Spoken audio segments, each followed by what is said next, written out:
All right, looks like we are live, and I want to welcome everybody to Standing for Truth. My name is Donny, and I am your host for tonight's Refuting the Critics program.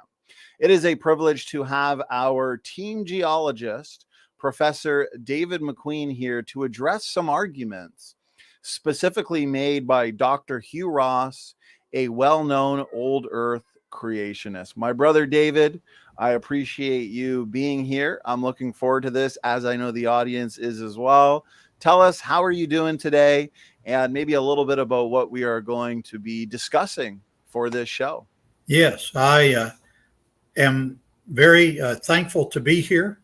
And I certainly want to tell the audience that always my feed will be through Standing for Truth, as I want to help Donny in his ministry. I want to be like the old preacher used to say, I want to be useful and through Christmas, and then I want you all to forget me, because the point is the truth of the Bible. The point is not me or the others that Donny has as his team. 40 years ago, almost, I had an opportunity to interact with Hugh Ross when I was at the Institute for Creation Research. And so I'm very interested in the clip that Donny is going to play of Dr. Ross. In the spirit of what George and I have started doing, may I first tell a joke, Donny? Of course. The show wouldn't be the same without a joke to kick us off with, Professor McQueen. Well, George, I assume you're watching somewhere in the world. And so here's the joke. You know, the tomato family, they were out for a walk, and the little brother tomato fell behind. And Daddy Tomato goes back and smacks him on the head. And what does he say, Donny? He says, ketchup. Ketchup. Even I knew that one, Professor McQueen. Well, that's shocking, actually. That is the background on tonight and tonight's joke. But what we're going to be talking about is a very awesome evidence for a young Earth revolving around a mineral called kyanite. But let's hear what Dr. Ross has to say first, okay? Amen. Well said. Great introduction, Brother David. I want to let the audience know, I know a lot of people, I personally enjoy these kinds of refuting the critics, refuting the skeptics, or answering these kinds of challenges type videos. So for those who enjoy this, let us know in the comment section, let us know in the live chat. We want to do more of these over time, where we find certain clips and address them, specifically in the world of geology and flood geology. We're Professor David McQueen, Canada. Appreciate that, David. And so, guys, let me know what you think of this. Also, we will be, after David's 30-minute presentation, we will be taking some audience questions. So make sure to tag me. I already see a couple questions that have come in. I appreciate it. I will save them, and we'll have some fun. So with that, David, I am going to put us on mute and play the video clip from Dr. Hugh Ross here. It is from a recent debate. So this is a recent argument, and I think these kinds of challenges against young Earth creation and the worldwide flood, they are very important for us as young Earth creationists to address. Yes. And so here we go. I am going to share screen. Again, this is from a recent debate between Hugh Ross and Eric Hovind on young Earth creation versus old Earth creation. Hugh Ross brings up what he thinks are a couple irrefutable challenges or arguments against the flood. And so we're going to listen in, and then we are going to have Professor David McQueen respond. A geologist responds tonight. So here we go. 3, 2, 1. I'm going on mute.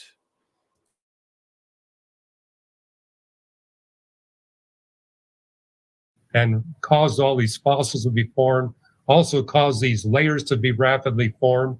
But my point was, when you go to the Grand Canyon and other places where you see these, you don't just see evidence for rapid deposition, you also see evidence for very gradual, long-lasting deposition.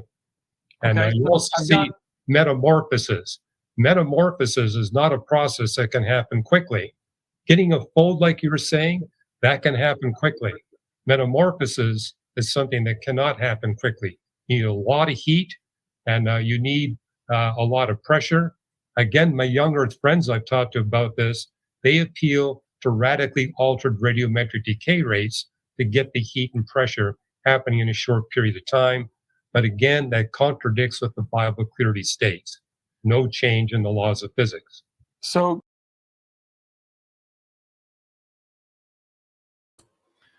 Okay, so there we go. We've got a couple arguments. Professor David McQueen specifically pertaining to metamorphosis and metamorphic Right. rocks during the flood, the Grand Canyon. So let's have some fun, David. Let's get your thoughts on that. You've got 30 minutes. It'll take about 30 minutes to show where he's wrong, but let's get started. The floor is yours, brother. I want to begin tonight and point out, using one of my props here. Remember, I'm in Mrs. McQueen's kitchen, so I have to be careful of my props. We're going to be talking about metamorphic rocks and the types of rocks that you may remember from earth science is a rock like gneiss, the G is silent, schist, got to be careful when you pronounce that in English, and also over here, I can move it, marble. In the 1970s, as a young geologist, I worked for a man named Leonard Harris. And Leonard Harris, one year, the first year that I was a professional geologist for the United States Geological Survey, Lynn Harris said, McQueen, I want you to spend a couple of months looking in the southern Appalachian Mountains at the metamorphic rocks, and I want you to make a very simple conversion that if it was once a sandstone, it was metamorphosed into a gneiss. If it was once a shale, it was metamorphosed into a schist. And if it was once a limestone, it was metamorphosed into a marble. I have these minerals here, rocks and minerals to show you tonight. This is a marble, and Ms. McQueen is not over in her nook there, and so she won't see me pouring this water on the kitchen floor here. But you can see this much better if I wet this rock. This is an example of what a marble looks like, and it starts out in Harris's model as a limestone like this. Heat and pressure is put on it, and it is converted into a marble. Those of you that have followed my discussions in the last 3 months have heard me mention the Murphy Marble Belt in North Carolina as an example. Secondly, we have a gneiss. And so let me get this nice rock here picked up. Get my coffee out of the way. So this is what a gneiss looks like. And you'll notice it's banded with dark layers and pink layers and so forth. It reminds you a little bit of a granite, but this is a foliated rock texture, not what you would consider a granite. And then here is slate, as if a chalkboard is being made of it.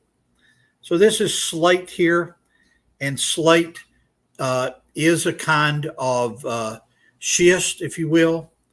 A appearance, what would be called a phylitic or a schistose appearance, is what you see in a rock like this. This is a schist that has been folded in a metamorphic setting. And so that's what the basic vocabulary means. Now let's begin to go beyond that to answer Dr. Ross's question and his challenge. The key that we're going to use is the word disequilibrium. And the argument we're going to make here, and I'll move this over so you can see it more clearly. We're going to use the argument that metamorphic rock facies are a proof of young Earth geology. And the argument that Dr. Ross gave is what we've come to call on Standing for Truth a rescue device. And we'll go into Patterson's comments in 2012 here about that. But I had to rob some toys from my grandchildren so that we could better understand this idea of equilibrium and how it applies to these metamorphic rocks. So I hope you can see that all the different colors here have caused this toy to balance. So that would be called equilibrium. What we're going to argue is if you remove a couple of blue minerals, let me do this without dropping it all. If you remove a couple of blue minerals, the mineral kyanite, and focus on that, you have a type of metamorphic rock that's called a blue schist metamorphic rock that is in disequilibrium. That disequilibrium should not be there if the Earth were millions of years old, or especially in the plate boundaries where this is supposed to occur, you wouldn't have a situation of disequilibrium. There should be plenty of time for the kyanite minerals to achieve an equilibrium. Now, we have to begin diving pretty deep here into details. I want to, especially since it's Easter week, be very careful to go back to the Bible and make you aware that the word metamorphic in Greek is actually used in Romans 12. And let me read this to you. This is from a paraphrase. Don't copy the behavior and customs of this world, but let God transform you into a new person by changing the way you think. Then you will learn to know God's will for you, which is good, pleasing, and perfect. The word let God transform you is the Greek word metamorpho, which means to change. Okay, at this point, we need to dive even deeper into this subject, and let's define some words that we're going to be talking about. You'll notice behind me the word facies.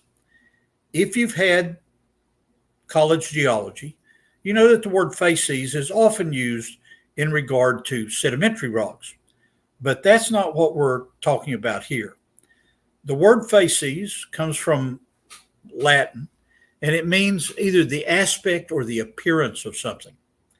And so when we talk about a metamorphic rock facies, we can use, and if you go online, I'd encourage you to do that, to look at the internet definition of facies.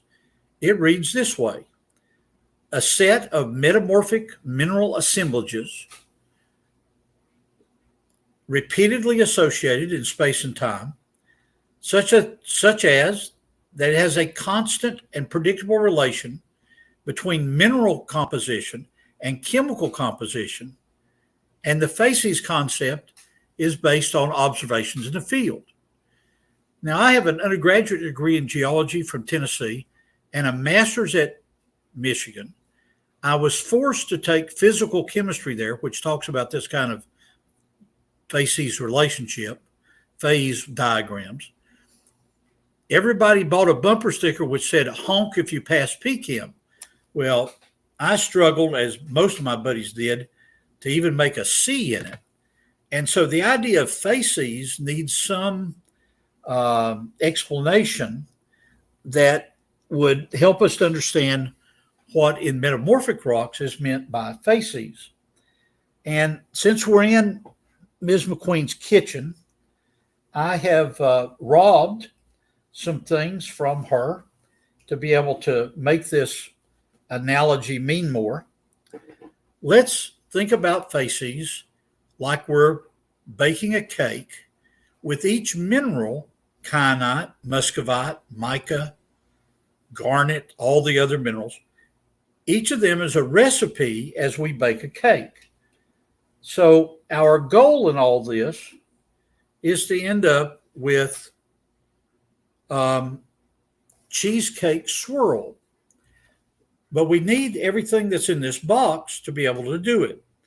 And so if we're going to heat up and metamorphose all these components, we need to do it in such a way that we can recognize that we've got to add milk to it. So we add milk and we whisk it up. Now, the whisk is an analogy to tectonic pressures that occurred during the time of the Great Flood. It's a topic for another time where all the energy went. If you look at presentations that George and I have done over the last 12 months, you'll get a presentation about that. But so we add milk, we add salt as another mineral. We then make sure that we've got flour, and we whisk all this together. And so the kitchen analogy is that a facies is essentially a recipe, if you will, for a certain type of rock. Now, when you're talking about the facies in the context of geology, we come to this point.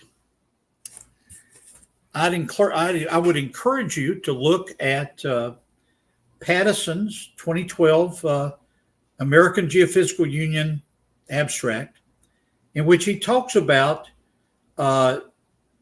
something he calls reaction overstepping. What? This is a rescue device. This is a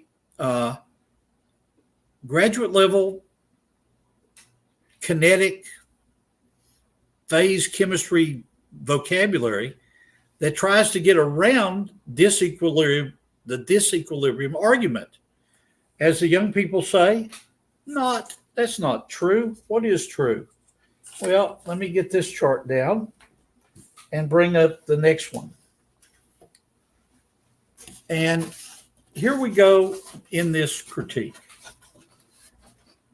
The mineral kyanite, which is a blue mineral that you can look up online. It is a mineral that is associated with what's called blue schist facies rocks. And this particular mineral in a metamorphic rock is proof that the earth is young. Now, how in the world could that be true? Here is a quote from East Carolina University.edu, their geology department. You can check it out online. And if you type in blue schist facies or kyanite, you'll find this remarkable observation. The preservation of kyanite in blue schist facies rocks requires a fast exhumation rate. This is resurrection week for the Lord Jesus, so you can think about this as resurrecting this rock, but it's a bit different than that. It's the idea that you have a rock that has the chemistry of this blue schist facies. Remember, facies is the recipe, with the flour being kyanite and the salt being other minerals, such as epidote or glaucophane or lawsonite, different minerals that are indicative of this blue schist facies. Now, what is the significance of what they commented about here about a fast exhume. Remember that if you exhume a body, you take it up out of the grave. And so the idea of the analogy here is, how can you get blue schist facies at the surface of the earth when you've got, and then here's where we go into PChem. Some of you might not want to remember this, but here is what's called a phase diagram. And this is the standard format of it. Notice that temperature is across the top, but we're not talking about the temperature of Ms. McQueen's oven, at least when you get up to 800 degrees C. But we're talking about low temperatures on this side. High temperatures. I'll get my hand moved correct. High temperatures on this side, and then low temperatures over here. Well, blue schist facies are very unique in the sense that they are very high pressure. Notice 12 kilobars. I mean, that's a lot of pressure. The asterisk is on a phase diagram where a tectonically stable continent would reside. But blue schist facies are at converging plate boundaries, like in California, for example, and other places around the earth. To give you an idea of how this ties into Dr. Andrew Snelling's work and his big book, he talks a lot about granite melts being metamorphosed. And here is the temperature range here of 800 degrees C and greater than 8 kilobars of where a wet granite melt is. Now, what is the significance of this phase diagram? When Mrs. McQueen and I went to California a couple of years ago, I actually had the fun of seeing blue schist facies rocks with the kyanite in it and the epidote and all the other minerals that make up the recipe of that particular type of metamorphic rock. And the key of this, once again, revolves around the whole issue. Let me find a black marker here. This revolves around the whole issue, not of equilibrium, but of disequilibrium. Why is that?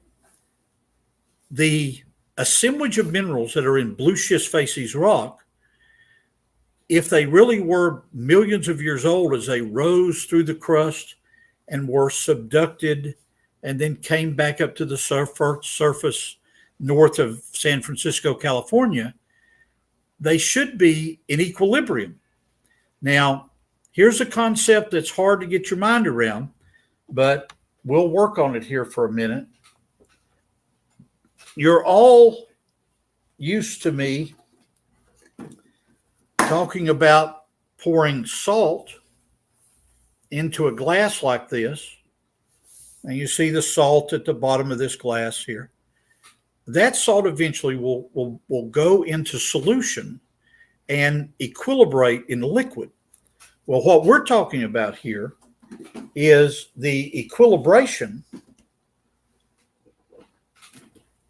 of minerals themselves. And so I brought some along to show you. This is muscovite. This is one of the minerals associated with green schist and blue schist facies, but we're going to focus on blue schist. And so here is the mineral tourmaline surrounded by quartz. So what we're talking about is solids that form a phase diagram, and it's a solid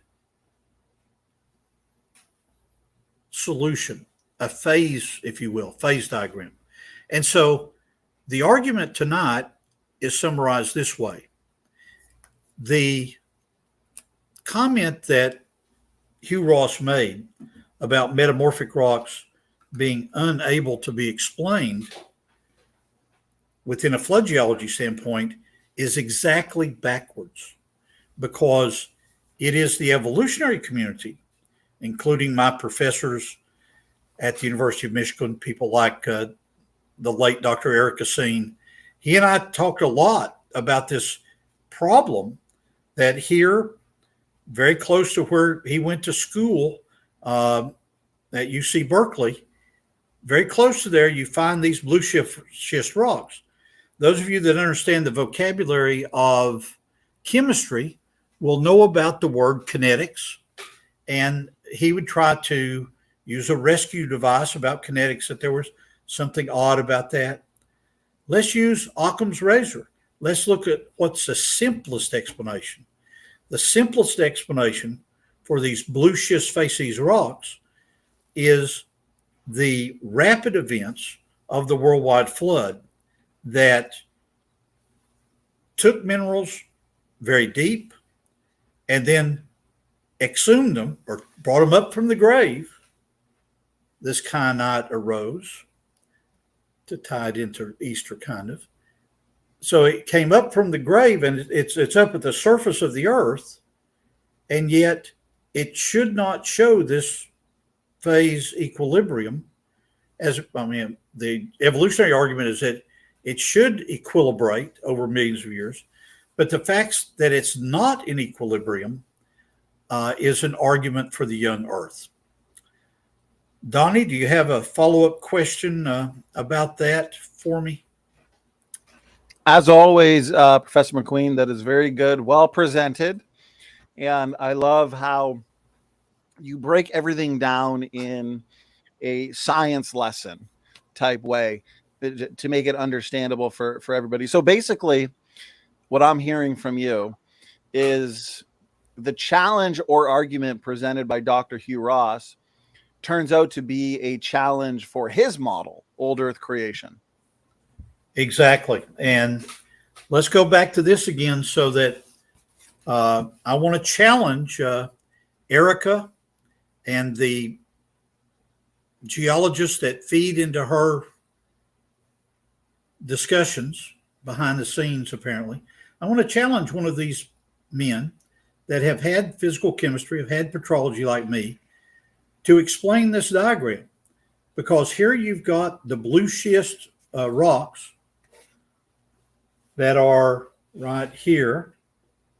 They are very high pressure, but very low temperature rocks. How come when they're brought to the surface of the earth, presumably over millions of years after the subduction of a plate under California, how come you can find these blue schist facies rocks at the surface in disequilibrium? In other words, they should, if you look at the phase diagram of this, these blue schist facies rocks should be equilibrated over millions of years as they rise to the surface. Does that help, Donny? Absolutely, Professor McQueen. Comprehensive response as always. What were your initial thoughts as you heard Hugh Ross advance those arguments in his debate with Eric? Well, initially, I thought about what George and I are working on together, and that's this whole issue that our opponents call the heat problem. He and I have already put together an abstract for a paper we hope to give in the fall, maybe at the Geological Society of America annual meeting that occurs around Halloween, or perhaps some creationist venue, which proposes using blobs and using phase, well, how can I say it? Using some arguments based on the Carnot cycle to show that you can you can actually dissipate some of this heat from catastrophic plate tectonics. He mentioned that, and then he went on as if that was a done deal. But that's not a done deal. That's a legitimate research effort. Now, I always like to comment to those people watching this that are in their 30s and 40s. Perhaps you're a practicing scientist. Perhaps you're actually in graduate school right now. I hope you can see that the scientists that are in the orbit around Donny and standing for truth are looking for scientific arguments which will help. Now, do we believe that the resurrection of Jesus was a miracle? Of course we do. Do we believe that miracles are recorded in the Bible? Of course we do. But yet, we want to take the scientific data that we have been trained as, me as a geologist, George as an engineer, others as people that are trained in physics. We want to use those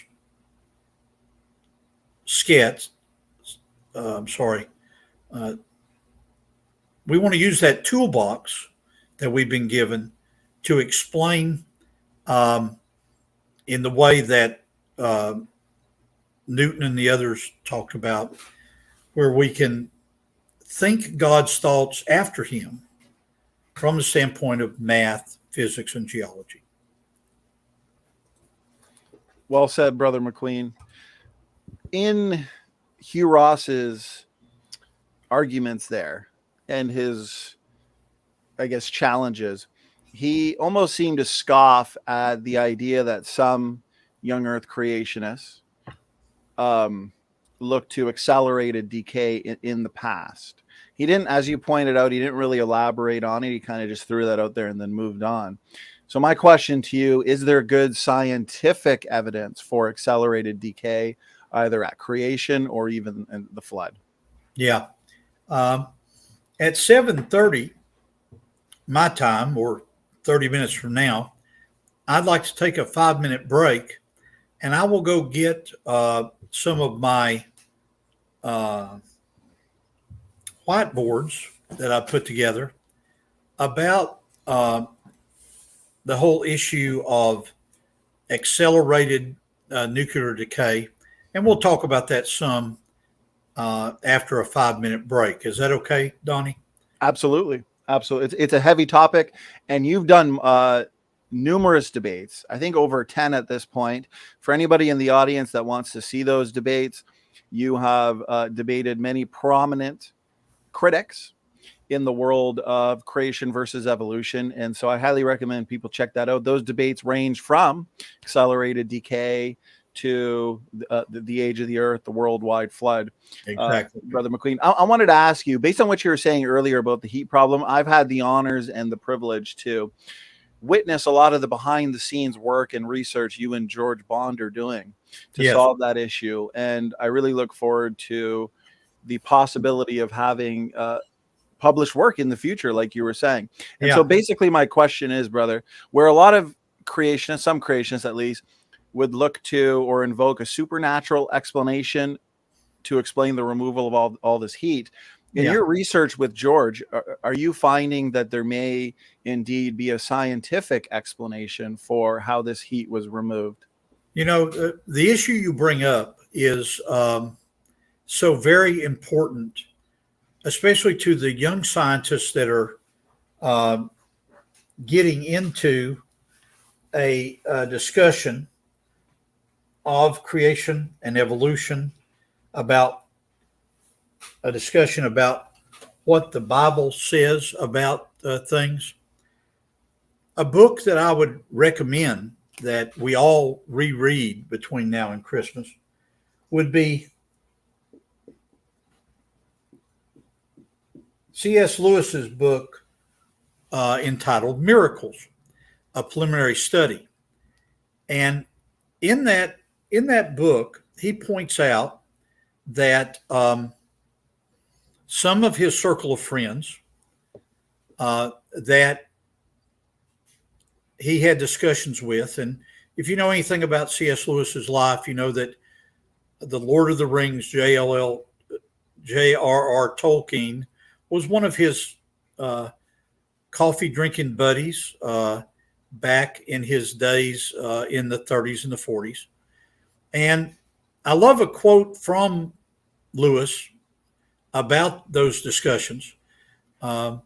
If you make an analogy between a miracle and a dragon, now, of course, as a young Earth creationist, I think a lot of the dragons were actually dinosaurs, but let's put that to one side. As these two men talk, Tolkien and Lewis would accuse Tolkien of these fairy tales. Why are you writing about dragons?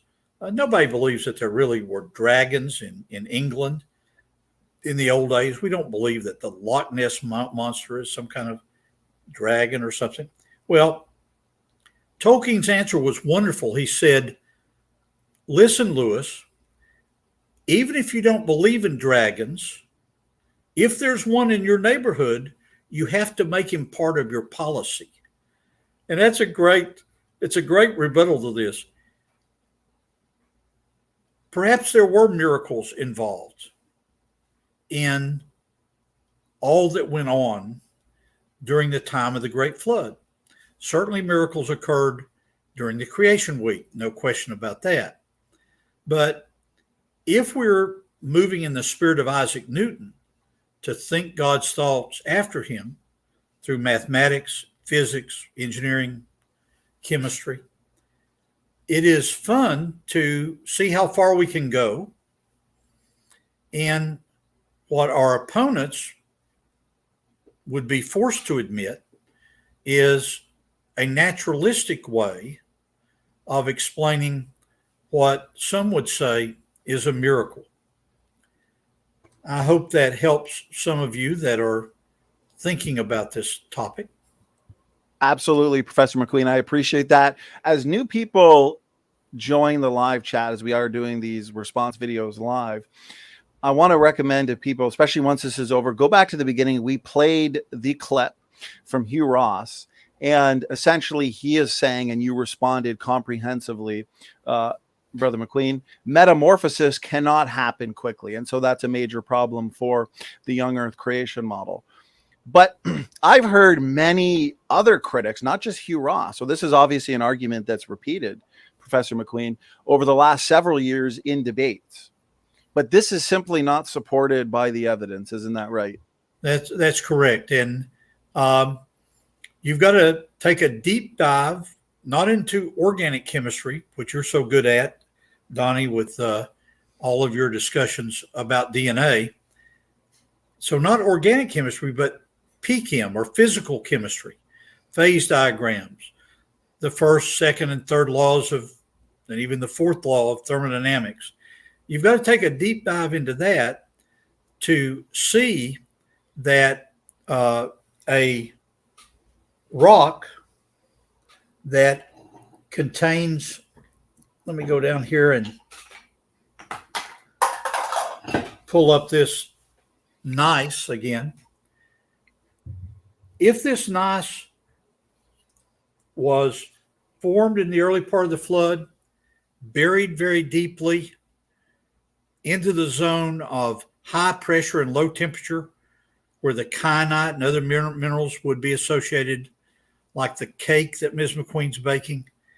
And then if it's brought up to the surface through tectonic events, if that, what the evolutionists call exhumation or exhuming the body, so to speak, up to the top, if that process lasted millions of years, then the circumstance you'd have plenty of time for the minerals, and I might as well read these off so that those that look back on this discussion can have them.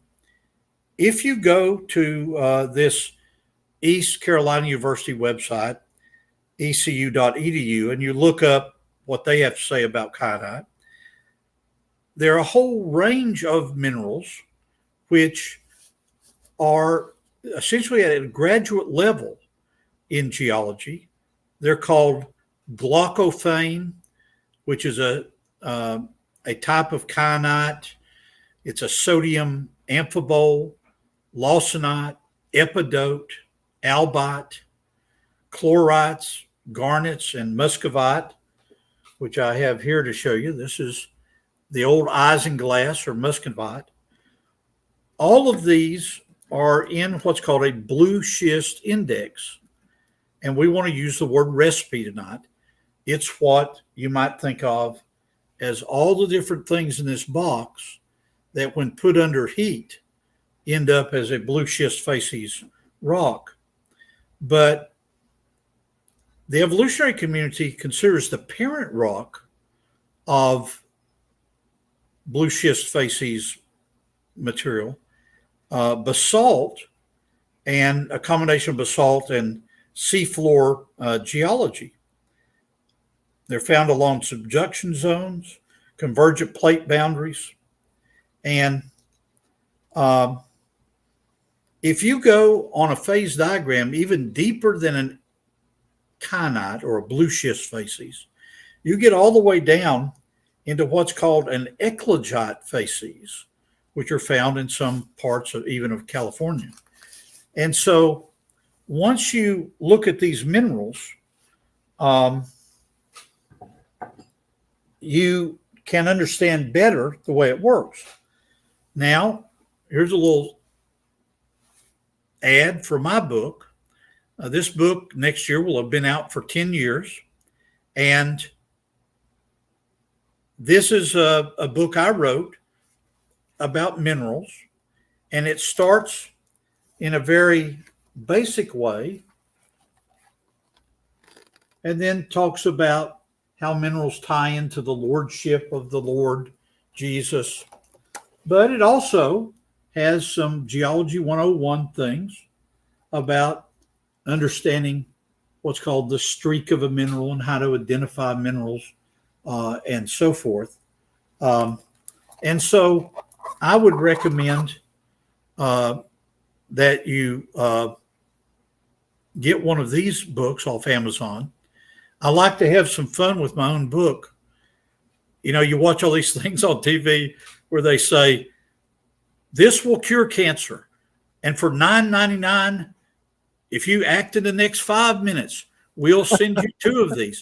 Well, this one retails for $17, but you can get copies of this book used for a lot less than that.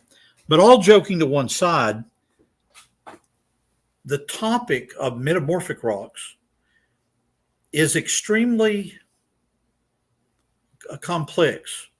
And the reason it is that if Donny in Canada and me in Louisiana were to say, let's drive and meet in the middle of America. Let's have him drive south to Kansas or Oklahoma and let me drive north to there. If we were to get our grandchildren and his children out of the car and let them stand there and look at what they find there in Kansas or Oklahoma, 75% of the time they're going to be standing on sedimentary rocks, which I would argue is an evidence for the flood, since 45% 45% of the North American continent at least is covered by sedimentary rocks. There's a chance that when we got out of the car and started looking around, that we might find an igneous rock like a granite or a basalt. And it's true that they cover about 25% of the Earth's surface.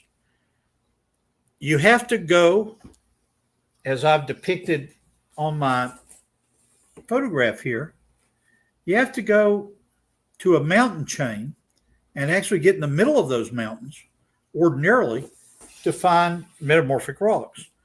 And that's why they are found in the Sudbury, Ontario area of Canada. That's why they're found in the southern Appalachian Mountains, 2 hours drive east of Knoxville, Tennessee. That's why they're found at a plate boundary in California, near San Francisco.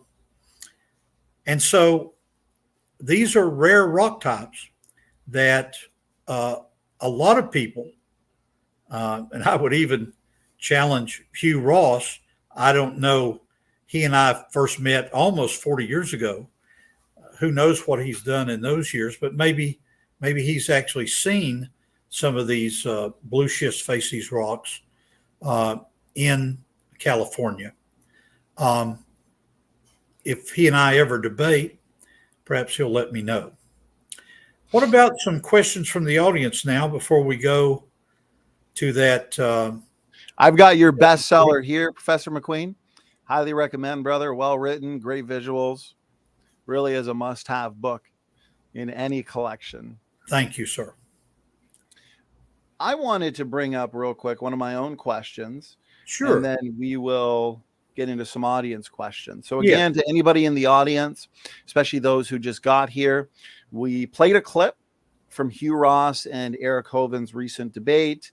And Professor McQueen gave a very comprehensive response to Hugh Ross's arguments there. So there's a geologist named Ken Wohlgemuth, and he's associated with Reasons to Believe, and I believe BioLogos. And I reached out to them about a year and a half ago, maybe 2 years, to debate you. Yes. And Ken is who they recommended, but he refused to debate. I find that to be common with a lot of old Earth geologists, unfortunately. But anyways, I've got a screenshot. Ken, he wrote the book, The Grand Canyon Monument to an Ancient Earth. And he's heavily featured in BioLogos. And so he commented on one of my posts. I posted a flood video, one of our flood videos. Yes. From John Mackay and Joe Hubbard. I'd like to read some of his response. I think it's kind of funny, and get your thoughts, Brother McQueen. Yes. So he says, the video gives no evidence that would require a worldwide flood. Complete cop-out. That's an assertion. But he continues by saying, the best point made was that fossils are from animals that died by drowning in floods. We understand there's billions and billions and billions of fossils in the earth that require rapid burial, including fossils, as you know, Professor McQueen, of fish giving birth, fish being eaten. Exactly. Obviously, that requires rapid burial. And so he says, so here's his excuse, though. Here's his rescue device. He says, there were millions of catastrophic floods in the 542 million year history of the fossils being formed since the Cambrian period. And then he says, all the events described fit so much better with an ancient Earth and the fossil record of Cambrian through Holocene over 542 million years. So that's his rescue device for the fossil. Let me use from our laundry room 3 different washcloths, different colors there. And what Brother Ken is trying to argue is each one of these layers here is indicative of a regional flood. And so the red at the bottom, we find a regional flood that trapped some trilobites. Then we go up in the Grand Canyon to the white Coconino sandstone, and we find amphibians running away from the floodwaters. And then we get up on top of the Grand Canyon and go north of the Grand Canyon all the way up to where we find dinosaur fossils, and we find them. Well, the critique for him is twofold. One is a rock mechanics critique. To get an anticline like this, try to do this better. There's an anticline like an arch. And then here is a syncline like a smiley face. To get those, you have to have rocks that are the consistency of Play-Doh. You cannot have something as rigid as my brand new cell phone here. You can't squeeze this on either side and get anticlines and synclines. But what is worse is this. If you hike the Grand Canyon, which I did from 1983 to 1987, during that period of time, I hiked the canyon 5 times. And I looked at these contacts. So I looked at this as we hiked down, and where it contacts the Coconino, it's a knife edge contact. And when you go on down, and the rocks eventually get down through the limestones, the Bright Angel shale, and the Tapete sandstone, again, knife edge contacts. Well, if my white layer here is supposed to be a sand dune that is moving across the western United States over hundreds of thousands of years, if not millions, how come as it moves, there's no evidence of erosion at the bottom? How come there's a knife edge contact? I think that what Brother Ken is missing, and I look forward to debating him once he agrees to do it, is those knife edge contacts are not indicative of a million little catastrophes over a million years. It's indicative of events from creation through the flood over a 6,000 year Earth. And so the argument of a young Earth, which is criticized by Brother Ken and Hugh Ross and others, is simply not a good model to explain what we see. Okay, let's take a question from the audience, Donny. Brother McQueen, since we just hit the hour mark, did you want to take your 5-minute break? And then when you come back. Not before I answer it, let me give you 2 questions. Then I'll take a break and go get some other things to show the group. Excellent. Also, excellent response to Ken. I also appreciate the challenge put out to Ken. We would love here at Standing for Truth, we host sometimes 4 debates in a week. We always make sure the debates are professional, cordial, and fair. And so we'd love to see some more old earthers and theistic evolutionists like Ken step up and debate or engage these arguments. And also, I want to reach out to Erica, who is a gibbon who's been struck in the belly, apparently. Erica has a team, apparently, of geologists that advise her. Why don't you convince one of these PhDs to debate me? I mean, I'm an easy target. I've only got a master's from Michigan. That's like a Midwestern trade school or something. No big deal. Have them come get me. It's a good time to give your next couple debates a shout out, which I'll do real quick. So we got an awesome 2-parter coming up. This is T-Rock and Professor David McQueen, the Fossil Record Challenge. So I'm looking forward to this.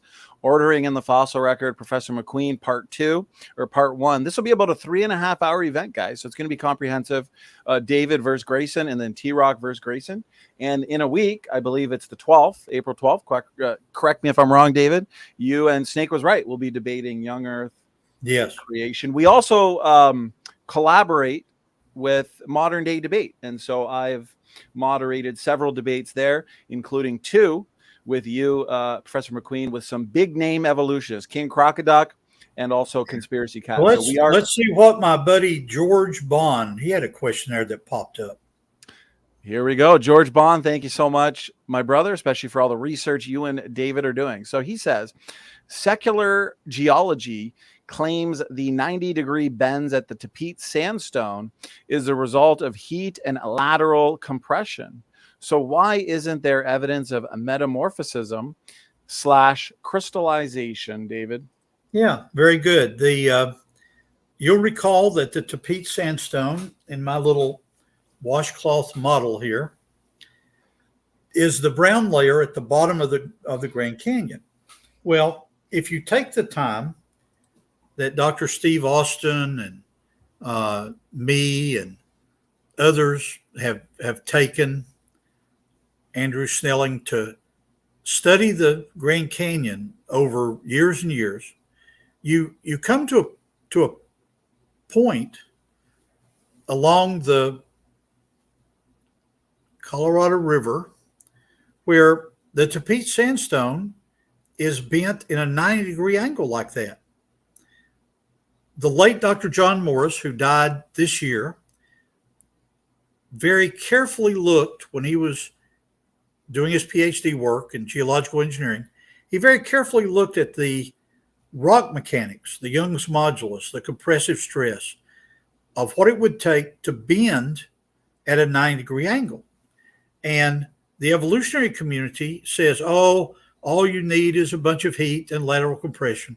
Well, the work of engineers like George and also engineering geologists like the late John Morris clearly show that if you have a rigid 600 million year old sandstone by their calculation, and you put pressure on it,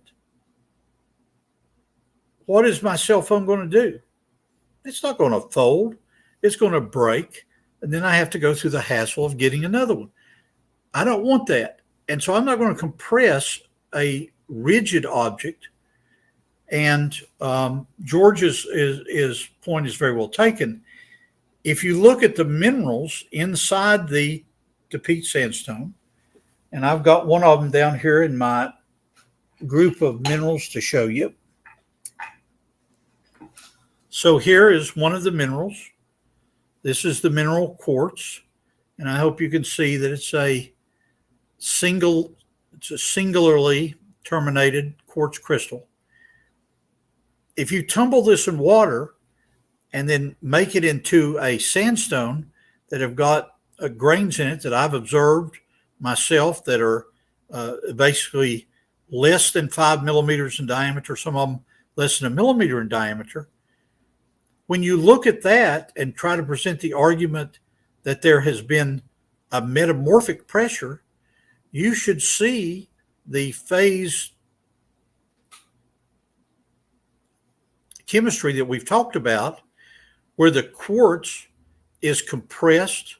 And if you look at it in thin section, you can see that it's been put under pressure. Steve Austin, one of my former students that grew up to be famous, his name will come to me here in a minute. He teaches at Grace. John Whitmore, that's his name.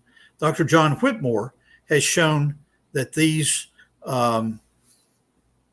minerals do not show any evidence of metamorphism or crystallization. Thank you, George. David, appreciate that. We got one of our biggest fans here in the chat, Creationist Crybaby. And so I think in a few minutes from now, it's going to be Evolutionist Crybaby, Professor McQueen, because you're about to dismantle this argument. Well, I recognize Crybaby from the past. Go ahead and read that for me and let me see what he says. So CC says, blue schist, as you've talked about in your presentation, forms by the metamorphism of basalt at high pressures and low temperatures. Explain how blue schist, am I saying that right, David? Yeah, blue schist, exactly. Blue schist would form and get exposed at the surface through tectonics. And what Crybaby says there is certainly what you would read in a Geology 101 textbook, that blue schist forms by the metamorphism at plate boundaries of basalt at high pressures and low temperatures. Now, let me go back to my chart here, because I'm afraid that I may not have explained this as clearly as I wanted to. Now, this phase diagram here is showing on this side an increase in temperature from 200 to 800 degrees. And then as you go down this side, let's go over here, you're going from the surface down to 12 kilobars. And so the blue schist facies forms, just as he says there, at a very high pressure but a low temperature. Now, he asked how that would be formed and exposed at the surface through tectonics. Well, in the tectonic events of the worldwide flood, this assemblage, this blue schist facies, including the characteristic mineral, I want you to be able to look up the mineral kyanite, because that's what gives the blue schist its predominant color. The creationist argument to what he says is the metamorphic petrologists that have taught me over the last 40 years are the ones that need to be crying, because the presence of blue schist facies rocks on the surface near California, near San Francisco, I've seen them with my own eyes. The fact that they're sitting there is a remarkable disequilibrium situation. The disequilibrium in the different, there, Ms. McQueen's come join us. Maybe she'll make a cake. At any rate, the disequilibrium situation that I've explained has an explanation in a young Earth model, because we are arguing that it was just several thousand years ago that these assemblages, the blue schist facies assemblage, was brought up to the surface in modern day California. The evolutionary argument is weak, because they have to say, like this rescue device here that Pattison brings up, they have to say, oh, McQueen, this is a kinetic issue. It's reaction overstepping. Well, I think that is simply an evolutionary rescue device, because this kyanite evidence is a clear evidence of a young Earth. Donny? Very good, David. Did you want me to get another question in there from the audience? Why not? Okay. Here we go. Oscar T. Grouch. Question. Considering shale rock requires a flood to form and 50% of the Earth's rocks are shale, wouldn't this confirm a global flood? Oscar, I very much appreciate your comment there.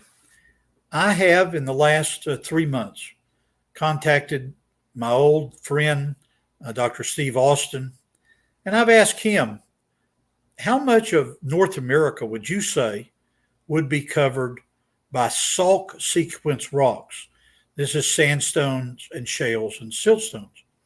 And he included, with the shale that you're talking about, sandstones and siltstones.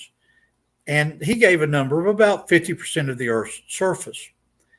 And other people I've talked to, I went back to my notes from 50 years ago at the University of Tennessee. Dr. Otto Kopp, a fine professor of mine, estimated that 75% of the world's rocks were sedimentary rocks. I agree with you, Oscar, that the fact that you find this many sediments all over the Earth, and I guess I'll use this. Oh, I can use this. This is better. This is shale, probably from the American Northeast, from states like Maine and New Hampshire, Vermont. This is metamorphic shale, metamorphosed shale, to make the slate that was the standard for American blackboards for all those years. So your point is exactly right, that having sediments like sandstone silts and siltstones, sandstones, shales, and siltstones, covering most of North America, is an argument for the worldwide flood. Okay, Donny, I have some things I want to get from my office. Drop my video for 5 minutes and I will be back with some other things to show you. Awesome. Okay, David, we'll see you in 5 to 10 minutes. All right, guys, I hope you're having fun so far. I'm really enjoying this. These responding to the critics and answering challenges, these kinds of videos are important because when we see these kinds of arguments utilized, for example, in this debate with Hugh Ross and Eric Hovind, we want to show you guys why these arguments, they don't hold up under scrutiny, as David McQueen is demonstrating. And so if you haven't yet seen the show in its entirety, I noticed a couple people joined and said that they're an hour late. No worries. We are doing this live. We're taking audience questions right now. And so if you do have a question on the flood or anything said in the video, or you've heard your own arguments, feel free, tag me. We do have about 30 more minutes of questions before we wrap this up at around the two-hour mark. So we are going to be doing more of these. And I've got my own set of clips that I'm looking forward to addressing, including more clips on the flood from the critics. And so if anybody in the chat, any of our supporters come across an argument that they'd like to see us debunk, let me know. Send it in, email, comment section, and we will do our best to get to it. Echoing Erudite, appreciate it, brother. Just saw your question. We got about 5 minutes before David comes back, and so feel free to send in your questions. We've also addressed a Facebook comment from Ken Wolgemuth. He's a old earther. He might even be a theistic evolutionist, but he's a geologist, and so we've addressed some of his arguments. And Professor David McQueen, he's got a couple debates coming up. So the Fossil Record Challenge, this is going to be an epic event. I'm looking forward to this. The ordering of the fossil record in general, major argument that the critics love to use. And so what we have here is two frequent Standing for Truth debaters, T-Rock and Professor McQueen. They're both going to debate specifically Grayson, as he has been putting forth this challenge for a little while. And therefore, we are going to be having this two-part debate, one event, about 3.5 hours. Professor McQueen and Grayson will be tackling the topic for the first hour and a half, and then T-Rock and Grayson for the last 90-ish minutes to probably about 2 hours. Next week, debate on young Earth creation, Professor McQueen, and Snake was right. So lots to look forward to. Last night, we had, I would say, a must-watch debate on the Marian dogmas. So Pastor Chuck, Steve Christie, is Prayer to Mary and the Saints Worship. This was a ton of fun. Let's get some great feedback. We've hosted now about 300 debates on all sorts of topics: creation, evolution, soteriology, eschatology, dispensationalism, you name it, the nature of God. But this was the first time we've hosted a formal debate on the Marian dogmas debate. And so I thought it was a lot of fun. And we've got another debate on that topic coming up next month. So May 5th, it is up on the channel, if I'm not mistaken. So this is going to be a big one. Two big dogs in the debate world, Steve Christie and Dr. Robertson Jenis. They're going to be debating the Marian dogmas. This is going to be fun. You guys definitely don't want to miss out on this one. So make sure you're subscribed. We're just a few subscribers away from 18,000. And so help us get there. Share this around to your friends, your family. Hit that notification bell. And that way you won't miss any of these shows on Standing for Truth. We got debates, interviews, discussions, open mics. We got a little bit of everything for you. So this is coming up. We've also got who I chatted on the phone with today, as a matter of fact. And I'm excited. Bill Morgan. He's a Standing for Truth fan favorite. He's been here many, many times, especially for our first couple of years of ministry. He was a huge help, huge blessing. He's going to be with us coming up soon this month. Feedback control systems. Bill always has solid interactive presentations, amazing systems in our body that keep us alive as usual. We're going to be doing it live. So what we're going to be doing, it's probably going to be the first couple of weeks of May. Truth Defenders, my brother in the chat, he's going to be helping me out with this too. I've spoken with Matt Slick, amazing Trinitarian apologist. He's been here about 11 times, maybe 12 for debates. And so first thing in May, we are going to be having Matt Slick here. It's going to be an open mic debate challenge on the topic of oneness and the Trinity. And so I'll have that set. Anybody who wants to join and challenge Matt, ask him questions, have some impromptu debate. We'll probably do it for a few hours. Stay tuned for that one. That one's going to be a lot of fun. But around that same time, we're looking to have Anthony Rogers on again to defend the Trinity. He was here almost a year ago. Fantastic presentation on the Trinity. If you haven't yet seen that, please check it out. And then also Kelly Powers will be joining us for an open mic. So we're going to be having at least 3 epic events on the Trinity, the nature of God. Here we've got this one coming up. I'm pumped for this one. Is the 1,000 Years Future. Pastor Anthony Aquino and Stacy Turbeville. Both have been here before in the past. Stacy debated preterism with Dr. Dino. That was a ton of fun. Pastor Anthony Aquino, he's done several debates here on the channel. Dispensationalism, dispensational salvation. He's debated Calvinism. This one's coming up this Saturday, guys. A lot of hype for this one. Pastor Scott Clem and David Preston. Is the new covenant only for Israel? So again, if you're not yet subscribed, guys, you do not want to miss out on all the debates, events that we have coming at you. Last week, we had an epic week. Here's the last thing I want to remind people. I've been doing a podcast debate series. This one is up on the podcast now.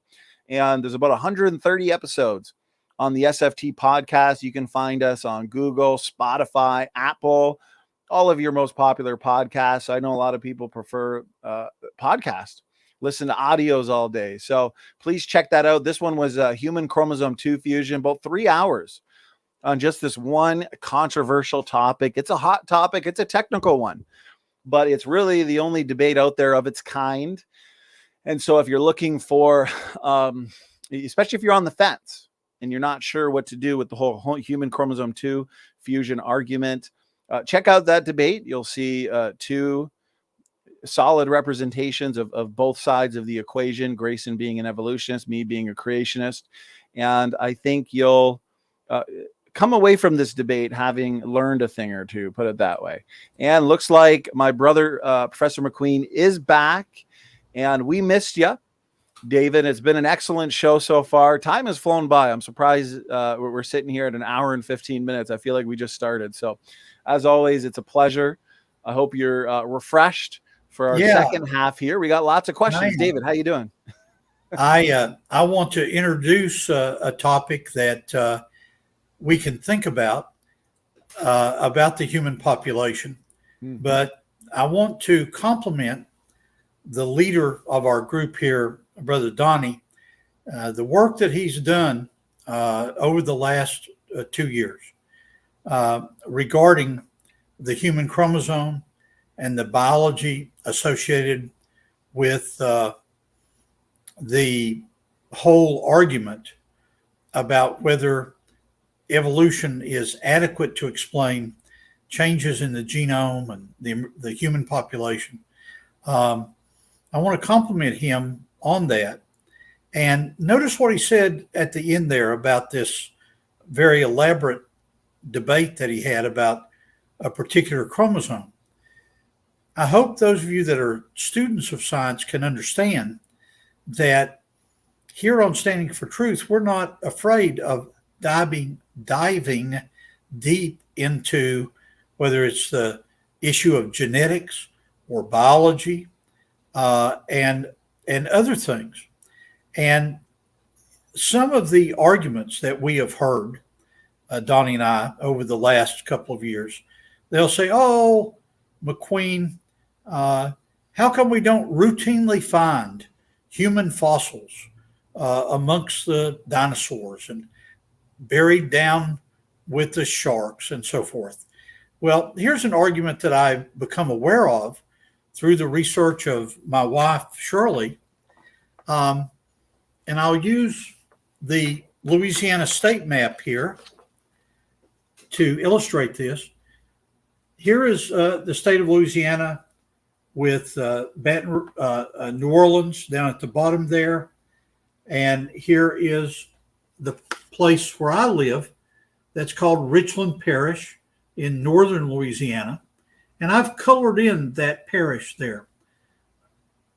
If you took the current human population of billions of people and had them stand shoulder to shoulder, face to back, back to face, the entire modern human population could fit into the number of square miles of the parish I live in. Now think about that. If that's the modern human population, which I think is north of 8 billion, Dr. Henry Morris's calculation about the population at the beginning of the Great Flood is only 1 billion. Some people say he's wrong, that it was only 100 million. This is part of the explanation of why we don't ordinarily find humans, because when you spread that out over a worldwide flood, there's not many to go around. Okay, Donny, let me carry on. Okay, there you are. Let's go on to our next question there. Okay, Professor McQueen, firstly, I appreciate the kind words. And you're absolutely right. Here at Stand for Truth, we like to tackle all the topics. And if we got to get really deep into a very specific one, as we've done here, you've done it as well, David, we are happy to do so. And so here is the next question. We've got a lot of excellent questions here. I'm looking forward to seeing you engage, David. Echoing erudite. Appreciate it. Question. Is the idea of the Pangea supercontinent biblical? Yes, I believe it is. And many of you have a Bible handy.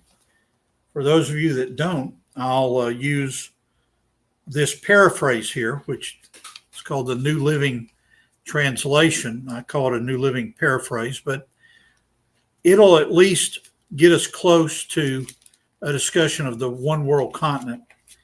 Let's go back to Genesis chapter 1, 6,000 years ago when God created.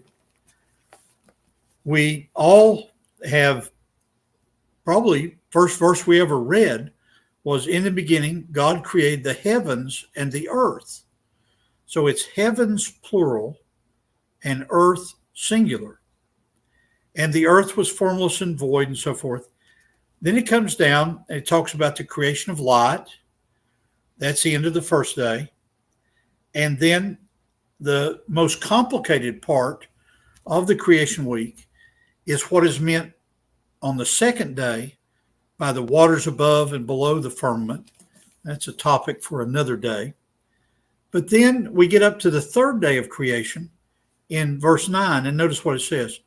Let the waters beneath the sky flow together into one place, so dry land may appear. And that's what happened. And God called the dry ground land, and the waters seas. Notice the use of the words there. And so all the waters gathered into one place, and the dry ground appeared as land singular. I'm going to bring up these charts about the problems that George and I have documented regarding the secular explanation of this so-called heat problem. But let me draw this diagram here. This is the north arrow on my diagram. This is the spherical Earth, and we're looking down on just one side of it at creation during the creation week. And here is what the evolutionary community would term Pangea. So here is an area. I'll get a different color.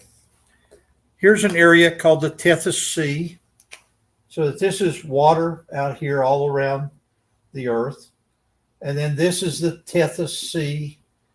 The vocabulary of Pangea, referring to these different parts here of this one world continent.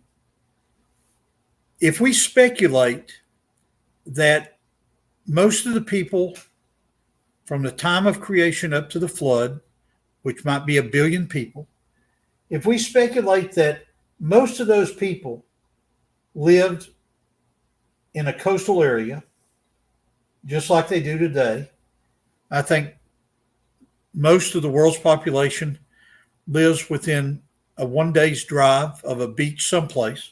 So if we assume that most people were living here and the one world flood occurred and destroyed this C-shaped continent, this Pangea, we can provide an argument for why a lot of these people that are scattered around the earth, even though they would be able to escape the rising floodwaters, a lot of them may have been trapped by initial tsunamis.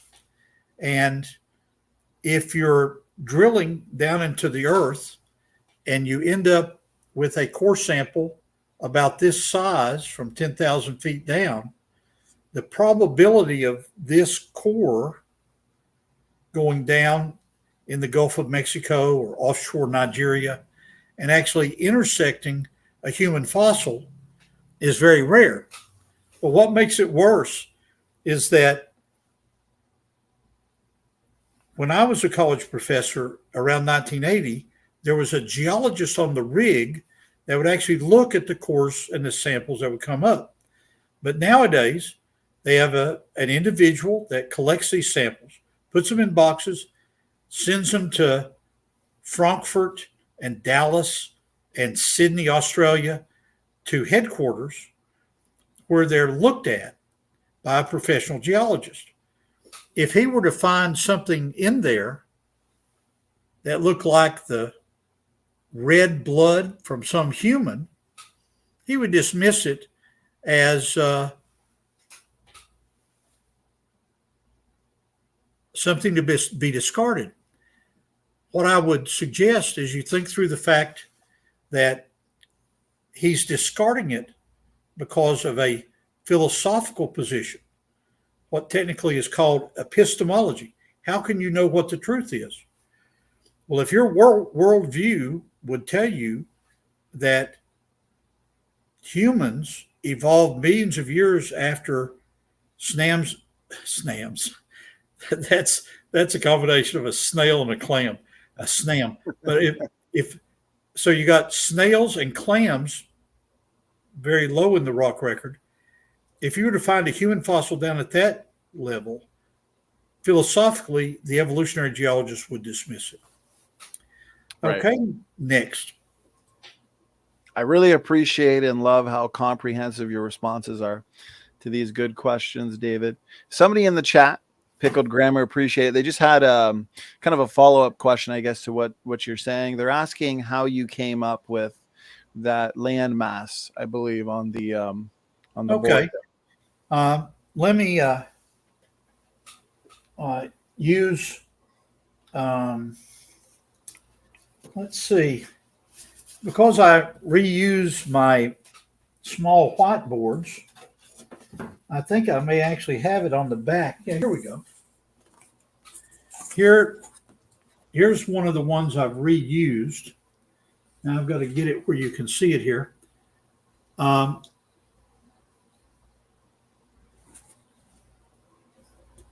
here is Australia.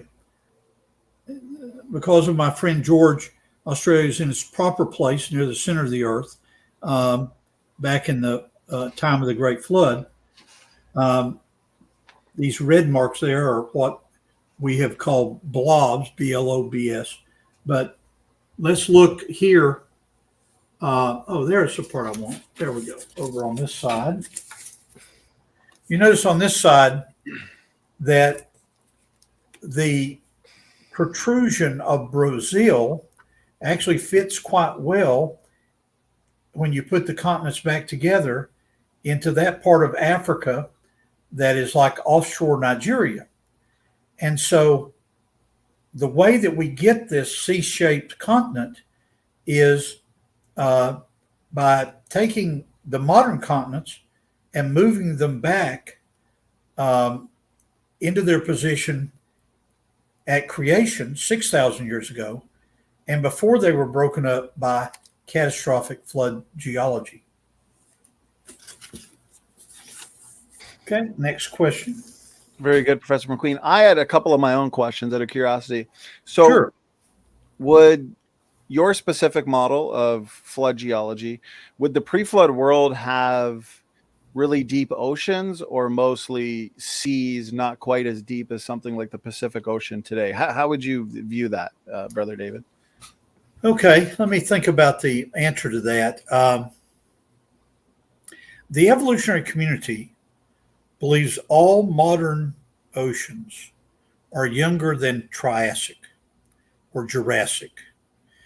Put another way, the modern evolutionary geologist views all the oceans as being younger than maybe 100 million years old. Because there is evidence that, I'll use these blocks here as an example, because there are evidences that parts of the ocean basins rose. If they rose in the early part of the flood, those rocks would be eroded off. And so those rocks would be eroded and would be represented by this yellow block here and be washed out into the ocean. And so in the model that I've been working on since my ICR days, back in the mid-'80s, the highest mountain probably at the time of the flood in my model is about 10,000 feet tall, above 10,000 feet above sea level. So that was eroded. Things like Mount Everest that are much taller than 10,000 feet, up in the 30,000, I think it is. Those formed by the continental collision between India, which is there, and the Chinese plate pushing up the huge mountains like Mount Everest. That is not something that was in the pre-flood world. And so the opponent that George and I have faced in the past, Luca from Italy, has challenged us to come up with parameters. What do we think that the temperature of the fountains of the Great Deep were? What do we think the temperature of the lavas that might have been associated with the fountains of the Great Deep? Well, that much we have a speculation on. Hawaii volcanic rocks are some of the hottest on Earth, and that's about 2,000 degrees C. So we can use that as one parameter. You've got lava at 2,000 degrees C coming up into that the flood year ocean, what I call Noah's Ocean. And you've got mountains that are around 10,000 feet that are hit and eroded by the floodwaters during the first phase of the flood. This would be a good time to point out that every human structure that you see, a pyramid in Egypt or in the Yucatan Peninsula of Mexico, or a structure like Machu Picchu in Peru, all of these structures had to have been built after the time of the flood, after the time that Noah, Tower of Babel, and all that begins to disperse. Because anything this size that would have been hit by the floodwaters would have been broken completely into pieces, never to be seen again. Donny? Very good, David. I appreciate that. So next question comes in from Tanya Brown. Tanya's got two questions. Actually, we'll start off with this one. So Tanya is wondering and asking, do you know a good introductory book on rock/geology from a creationist perspective for a teenager? Yes, I do. The place you need to go is to Amazon, and you need to search on there for one of the best creationist writers, Dr. Gary Parker. And so you will look for Gary Parker. And the book you want to look for is he's got a whole series of books he's written in the last, I think, 10 years that are called Building Blocks.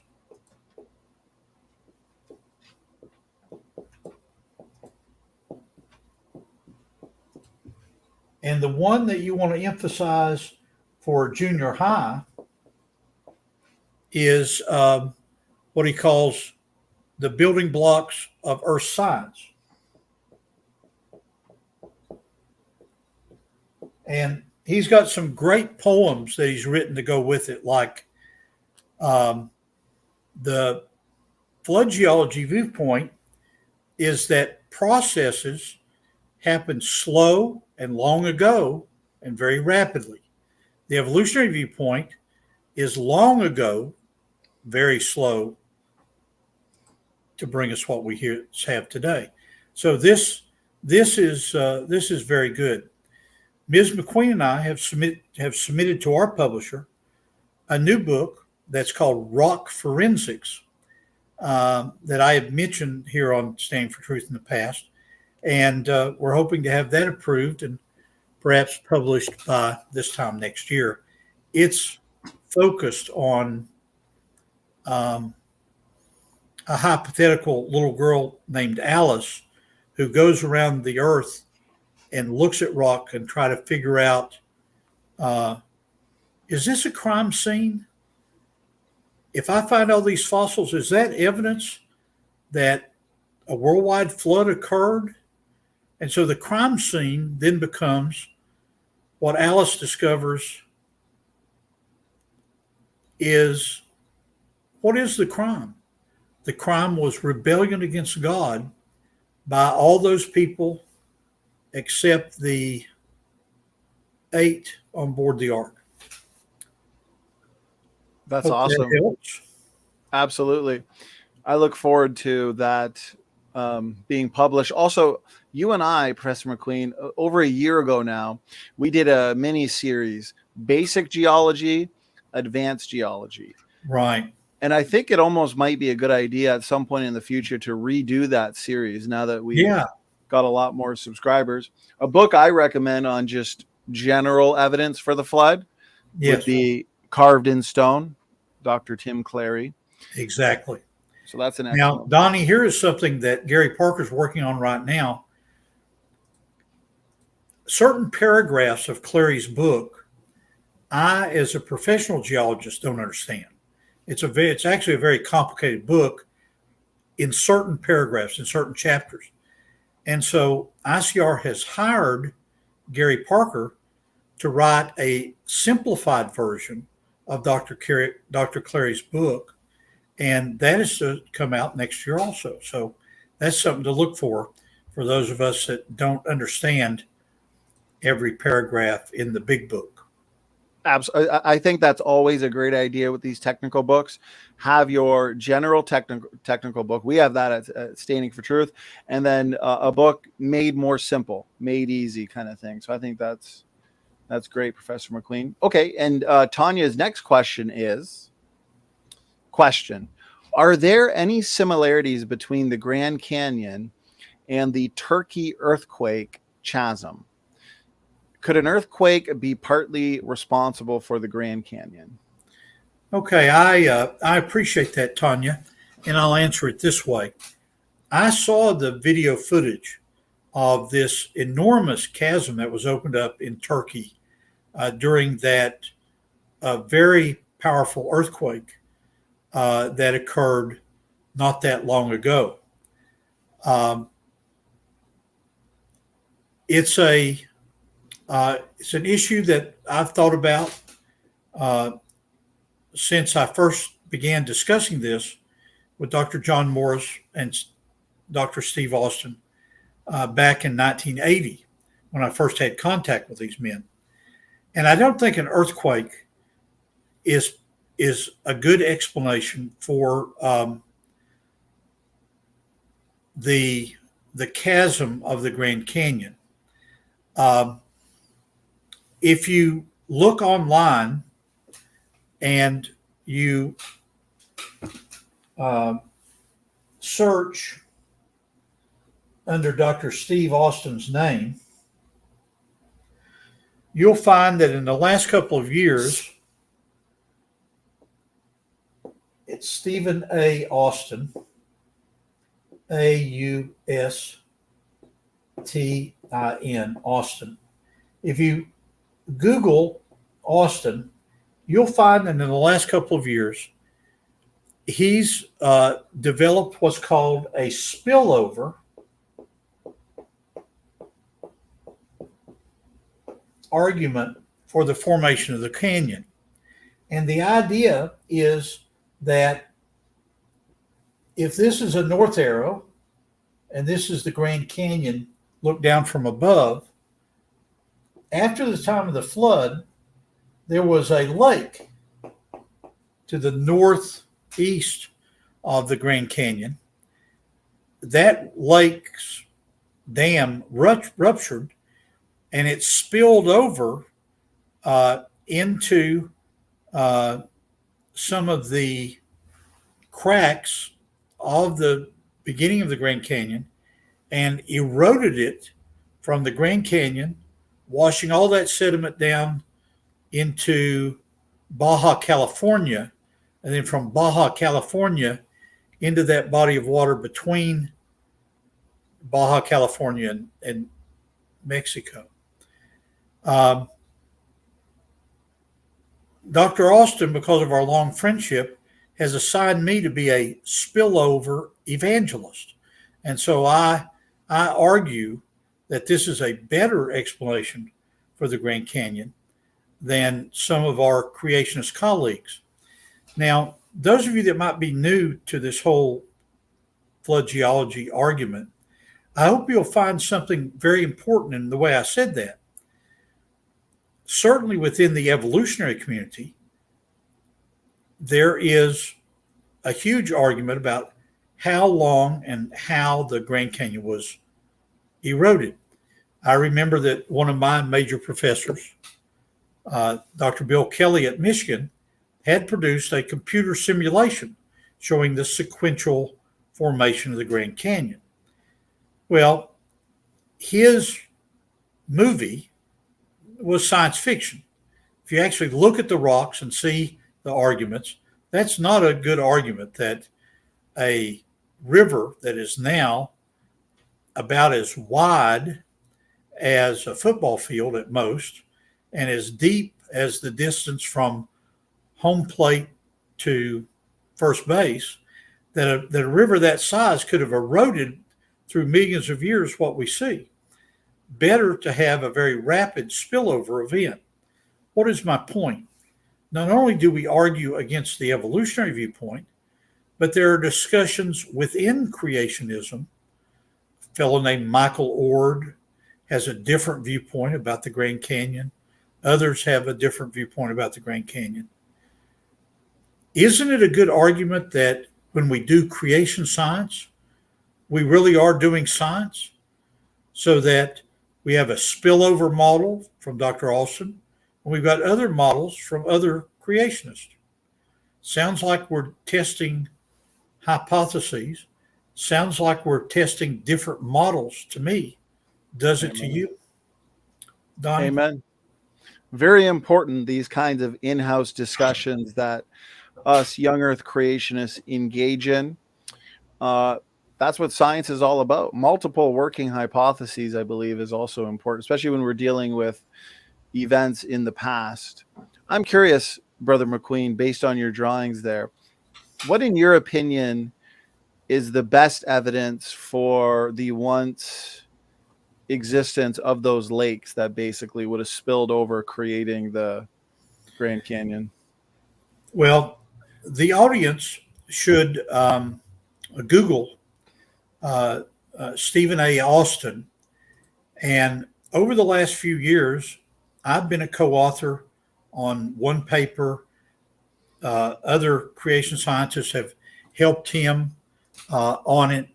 And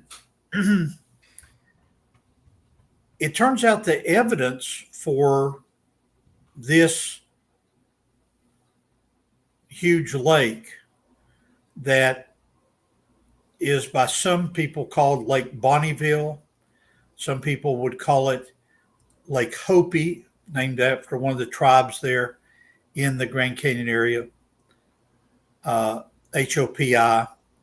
The evidence for this deals with shorelines.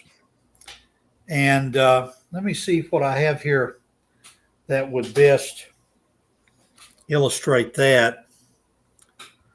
Well, I'm going to need to draw this. I'll keep the word spillover there and draw a picture of the evidence that Dr. Austin has found. If you actually go to the Grand Canyon, and many of you that are listening have been there, this would be the north rim of the Grand Canyon. This is the north arrow. Then there's the canyon. Here's the south rim. This is where ICR ran all of its tours. So I'm very familiar with the south rim of the Grand Canyon. Not so much about the north rim, but if you go to the north rim and you begin to hike up, and you're going stratigraphically up into rocks later than the time of the flood, above the Coconino, and you're going up what many in U.S. geology call the Grand Staircase, going up through Utah and going all into Colorado and so forth. If you go up there, you reach a point, and I'll move my north arrow over here. You reach a point where you find evidences of shorelines. And these are documented in Dr. Austin's spillover idea. And so these impounded lakes, like Lake Hopi and others, show evidence of shorelines from, I think, after the time of the flood. And those shorelines were part of the unit that formed a dam. The water in the lake was behind it. It broke at a certain time after the time of the flood, during a time that in my model I call post-flood residual catastrophism. This is a time leading up around to the time of Abraham. So that's the explanation, Donny. Very good, Professor McQueen. I'm going to screen share. Correct me if I'm wrong, but I believe this is your paper that you're referring to. Very comprehensive, right here. Remembering spillover erosion of Grand Exactly. Canyon. That's it. Yeah, sure. If you could put the reference or put a link to it on this debate, I think that would help people. Because very well done. Obviously, a lot of study put into this. Very Yes. comprehensive. And it looks like you have a more so recent article here too, David. Composite creation. In Ken Ham's publication, I have a article called Composites that looks at different things in creation that are actually composites, things like concrete, plywood, and so forth. People would find that interesting, I hope. Very cool. I will link those for people to check out. Okay, so next question here. Professor McQueen comes in from Iron Matt. Matt, thank you very much for your question. What is the best response to, and in quotations he has, the geological column is obviously not flood layers as we observe them now. So how can you logically say that they are flood layers? Well, let's think about that for a minute, Iron Matt, and see how I want to answer that. Okay, we'll do it this way. The creation geologist, whose real name is Jan Petschkes, has written a number of books under a pseudonym, a nom de guerre, a nom de plume, called John Woodmorappy. Well, my colleague John Woodmorappy, before he got married, spent every Saturday at the University of Chicago Library researching various aspects of how much food would animals eat on Noah's Ark, and he put together a book about an argument for the Ark. Well, he's done a number of other studies, and the only place on Earth that he found that you can actually find the geologic column going from Precambrian through Paleozoic, Mesozoic, Cenozoic is in the Atlas Mountains of Morocco. And if you took the time to walk up this, you really would find trilobites down below. And then when you got up in the Mesozoic, you would find some fragments of dinosaur bones. And if you go all the way up into the Cenozoic, or the top of the column, you would find mammals and so forth. But that's the only place on Earth that this Cambrian, Ordovician, Silurian, Devonian, Mississippian, Pennsylvanian, Permian, Jurassic, Cretaceous, and then Tertiary and Quaternary. That whole geologic column is found in a earth science book or a first-year geology book. It's the only place on Earth you can find it. A lot of the other places that you go to, like the Grand Canyon, for example, what is called the geologic column, of course, they're flood layers. And what's fascinating about these flood layers is that when you look at them in some detail at the Grand Canyon, and in previous discussions, my colleague George has got some very good graphics on this, but I'll sketch them this way. If you look at the rocks of the Grand Canyon, and my style has always been on Standing for Truth, if I draw a tree at the top, that means that this is a cross section. So we're looking at a cross section of the Grand Canyon. Down here at the bottom are rocks with no fossils, which are called Precambrian rocks by the evolutionary community. And then you do find the Cambrian to peat sandstone. But whoops, when you go up from there, you should find Cambrian, Ordovician, Silurian, Devonian, Mississippian, Pennsylvanian, Permian. You should find all those if it were a real geologic column, but you don't. As you go up, you find these clear contacts, but you find no Ordovician rocks. You find no Silurian rocks by index fossils. There are some fish fossils in the Grand Canyon, and you might find those about there. But when you go all the way up to where the reptiles and amphibians are supposed to evolve, you get up to the Coconino sandstone. You do there find trackways that appear to be going up subaqueous dunes. And so when you look at the top of the Grand Canyon, the white layer is called the Coconino sandstone. When you look at that in some detail, it's a knife edge contact. If the Coconino sandstone is supposed to be a dune migrating essentially from Texas all the way to the Pacific Ocean, and it gets trapped here in the Grand Canyon as a migrating dune, how come it's a knife edge contact?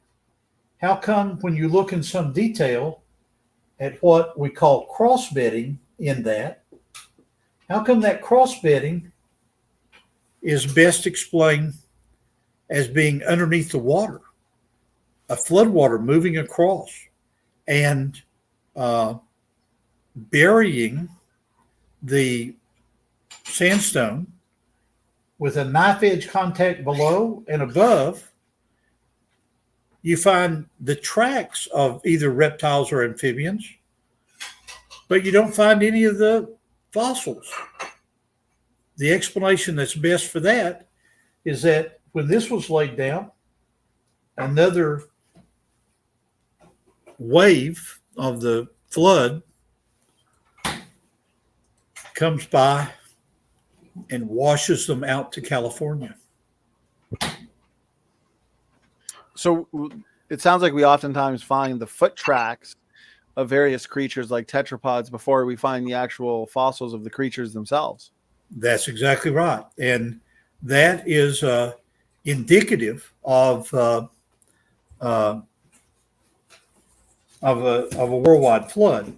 Now, I went and got the posters that George and I have used as we have argued with people like, now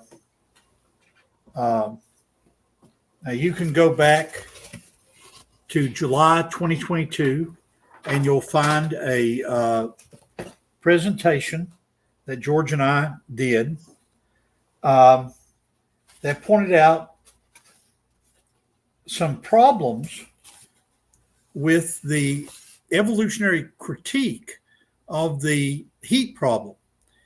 We found that they are wrong according to the calculus they use. If you look at the Carnot cycle, which most people have studied in high school physics or college physics, the old Earth model have the mantle and crust in a thermodynamic perpetual motion. And many of you have probably seen this pressure versus volume Carnot cycle thing. It turns out, if you look at the, now here we're focused on calculus. So if you look at the differential of pressure as a function of time, it turns out it actually violates the second law because entropy always increases. You're never going to have a situation where, on a global scale, at least, entropy is going to a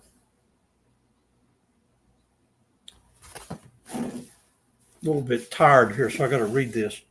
Entropy always increases. You're never going to have a worldwide decrease of it. But this is the one I like the best.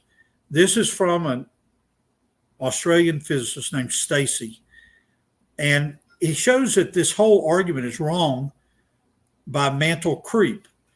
Now, at least for me, it's too late to even begin to think about differential equations. But like the old preacher says, put your hand on the TV screen and trust me that this is a real differential equation, hyperbolic sine of h and all that. And this unit here called epsilon dot is the rate of an increase of deformation by creep. Now, this is a movement within a crystal structure. Well, the wonderful thing about differential equations and what the reason that they're probably going to be a punishment of hell is that you have to work from the answer back to the beginning. And so it's contrary to the ordinary way you think about mathematics. So you go all the way down and you make some assumptions. And if you look at what is called the activation energy and the KT, the thermal energy, at a small sigma value, and that's sigma mathematically up here, at a small sigma value, the difference there is insufficient. Now, what does that mean? The insufficiency of it means that the catastrophic plate tectonic model is supported by this differential equation. We really should move on to something simpler, like the human genome or something. Professor McQueen, again, I appreciate the technical, comprehensive responses. I want to be cognizant of the time. We did just hit 2 hours, and I know you had a 5-minute summary, my brother. Yeah. May I take one more question from the audience? Absolutely. And then I'll do my 5-minute summary.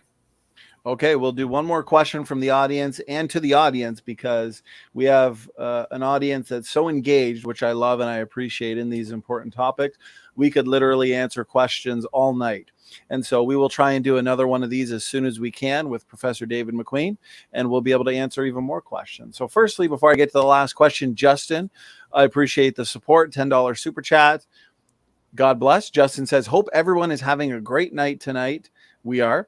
And that everyone gets saved through Jesus Christ as their Lord and Savior. Romans 10:9. Amen. It's going to lead into my 5-minute comment, but let's go to another question that bears on the subject here.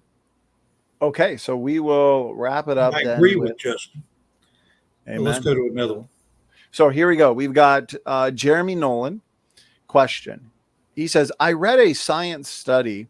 Despite billions of years of cooling, our planet still has half of the heat it was born with. If true, isn't that evidence we don't have a heat problem? What are your thoughts on that, David? Well, Jeremy, that's a very interesting comment that you made there. As George and I have thought about the heat problem together, we focused on two broad areas. The first area is an area of a blob, B-L-O-B, that is found like underneath Hawaii and underneath other parts of the earth at the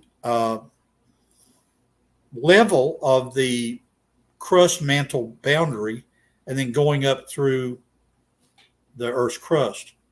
So that's one area that we've looked at the issue of heat. And you'll have to send Jeremy an email to Donny about where you read this about having half the heat that was left over from creation. I'd never really thought of that. The second argument that George and I have used about this whole heat problem is summarized by what we said back in last summer, and that is there is a bit of an analogy to the distant starlight problem in the sense that there are equal difficulties with both an evolutionary viewpoint and a young Earth viewpoint. I think that the evolutionary community, when they look at the physics of the heat, are being forced into a perpetual motion machine. As Dr. Henry Morris used to always say, if you look at the first and second laws of thermodynamics, you cannot have a perpetual motion machine. And secondly, it's against the law. The U.S. Patent Office does not allow you to send a patent in of a perpetual motion machine. And then the third is this rate of the increase of deformation in the crust by creep of a mineral.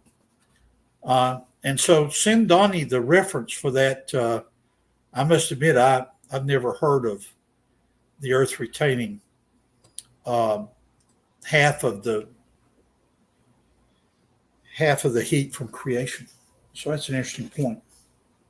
Well, David, I really appreciate the work and research you and George are putting into the heat problem topic, and also the secular heat issues that it appears they want to avoid. And so, Brother McQueen, did you want to move into a 5-minute summary of this important program? Yeah, let me tie it in to Easter for those Christians watching. You're aware that this is Easter week. For the atheists and agnostics that are watching, you really should give some thought to an argument that has been made for 2,000 years now about what happened to the body of Jesus. If you notice, in the book of John, there's plenty of evidence that Jesus was raised from the dead. In John 21, which is the last chapter of John, it says this in this paraphrase: the disciples saw Jesus do many other miraculous signs in addition to the ones recorded in this book. That's verse 30. But these are written so that you might continue to believe that Jesus is the Messiah, the Son of God, and that by believing in him, you will have life by the power of his name. And when you read on down to the very end of the book, the last two verses in the Gospel of John, which I would encourage agnostics to read, this disciple, referring to John, is the one who testifies to these events and has recorded them here. And we know that this account of these things is accurate. Jesus also did, and I love this, Jesus also did many other things. If they were all written down, I suppose the whole world would not contain the books that would be written. So to the agnostics that look at the resurrection of Christ and hold to this very old view that 10 of the disciples got up, overcame battle-hardened Roman soldiers, broke the seal of the tomb, rolled the stone back, and stole the body of Jesus, never to be seen again. Keep in mind, from my biography, I remember being an undergraduate student during Watergate. And as they listened to the Nixon tapes and as they talked to G. Gordon Liddy and they talked to Chuck Colson, Colson brings out this very wonderful argument. Colson was one of the unindicted co-conspirators, I think, that ended up going to prison over the Watergate break-in. And he said, while in prison, I began reading the Bible and put my trust in Christ. And Colson points out that of all the people that knew about Watergate, just the threat of going to prison made him spill the beans. So you got that in my own biography, that within a year, there was no one that would hold on. I think Liddy was an example against it, but no one would continue to defend Nixon. So he had to resign. Okay, that's a modern example. If you go back and choose just 10 of the 12 disciples, it's a fact of church history that all 10 of them were captured eventually. Some of them crucified upside down. Some of them led into a den of lions in the Colosseum, the catacombs. So these 10 that were there with Jesus could have saved their own lives by saying, oh, come on, guys. we stole the body of Jesus with the help of Mary, the mother of Jesus, and Mary Magdalene, and we hid it over on the Gaza Strip. You'll never find it. See, if they had said that, they could have saved their own lives. But every one, and I'll use 10 of the 12, Judas is not a good example, Judas Iscariot. The 10 of those 12 at least died in agony and would not recount or retract the fact that they, for example, Thomas actually touched the nail prints in his side and so forth. So if you're an agnostic and actually believe that Jesus could have somehow revived in the tomb and having been wrapped in all these clothes and so forth, had jumped over to the entrance of the tomb and somehow, after having been beaten and tortured for 48 hours, could have rolled the stone back. Think about this in the same logic that we're asking you to apply to these issues of blue schist facies rocks and rocks of the Grand Canyon. And if you do so, I think that that our desire at Standing for Truth is that as you walk behind Jesus in that 48 hours that leads up to his trial by Pilate, you want to recall that Pilate himself washed his hands of this innocent man and then asked him at one point, what is truth? The purpose of our being here is standing for truth. How would you answer that question during this Easter week? Thank you, Donny. Professor McQueen, I really appreciate that 5-minute summary and final words, beautiful words, especially in light of the Easter season and Easter weekend coming up. I'm looking forward to it. I hope the audience is as well. Real quick, my summary, Professor McQueen, this has been an extensive program, over 2 hours.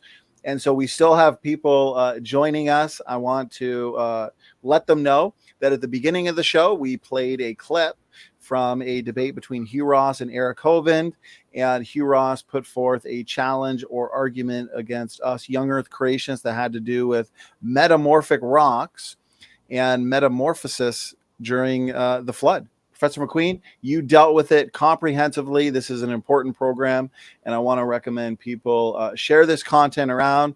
Also, make sure to hit that subscribe button because we are so close to hitting 18,000 subscribers. So, David, again, I appreciate it. Any last words, Brother McQueen, before we completely shut her down? I think you know the correct answer to this. When we're asking church, he is risen, what's the correct response? Amen. He is risen. He is risen. Now, this might be a Southern thing or an Episcopalian thing. You're supposed to say, he is risen indeed. Indeed. And so we'll say he is risen indeed. Indeed. Amen, Professor McQueen. And to the audience, thanks for tuning in. I appreciate all the excellent questions. David, as always, thank you for the comprehensive answers. God bless. To quote George, I'm going down and I am out of here. God bless all.